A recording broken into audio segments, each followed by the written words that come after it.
आज हम भोजपुरी भोज चैनल पर उपस्थित बानी। शंकर जी के आरती एगो हम लिखले बानी, जौना के प्रस्तुतिकरण हमरा शिवरात्रि के दिन करे के रहे, लेकिन कुछ कारण बस वो प्रस्तुत ना हो पावल। ऐसे शंकर जी के आरती हम लिखले बानी, ओकरा के हम रउरा सबके समक्ष प्रस्तुत कर रहल बानी। यदि अच्छा लगी तो रउरा सब सब्सक्राइब करब जा, शेयर करब जा, लाइक करब जा। तो हम अब शंकर जी के जौन आरती बा रउरा सबके समक्ष प्रस्तुत कर रहल बानी।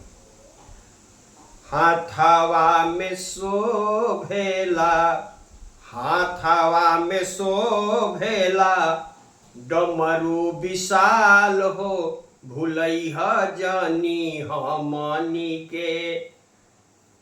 हाथावा में शोभेला, डमरू विशाल हो, भूलैह जनी हमनी के।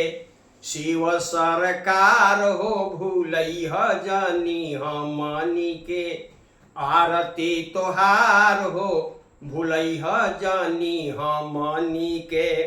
बुढ़ावा बैलावा के तोहरो बा सवारी, बुढ़ावा बैलावा के तोहरो बा सवारी। भूत बय तलवन के संगे बाइयारी, भूत बय तलवन के संगे बाइयारी। जटावा में शोभेला, जटावा में शोभेला, गंगा जी के धार हो, भूलैह जनी हमनी के। शिव सरकार हो, भूलैह जनी हमनी के। आरती तोहार हो, भूलैह जनी हमनी के।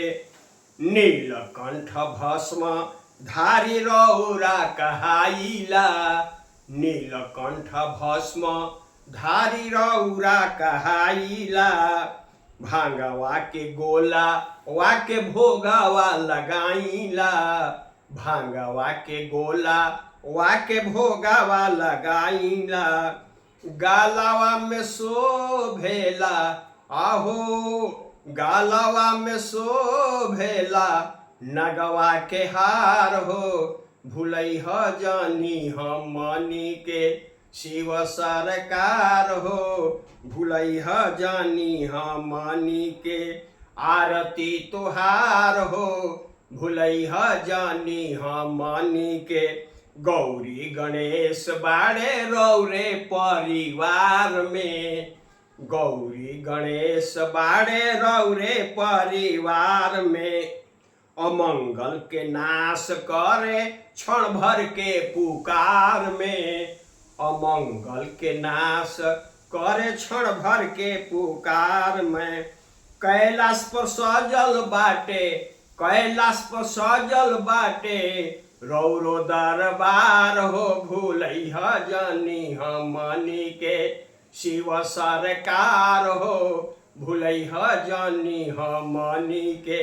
आरती तोहार हो, भूलैह जनी हमनी के।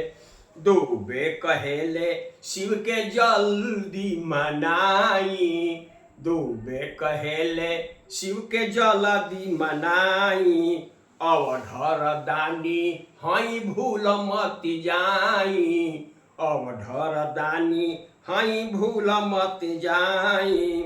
मानसा पूरा न होई है, मानसा पूरा न होई है उपकार हो, भूल लैह जनी हमनी के। शिव सरकार हो, भूल लैह जनी हमनी के। आरती तोहार हो, भूलैह जनी हमनी के। जय जय शंभो।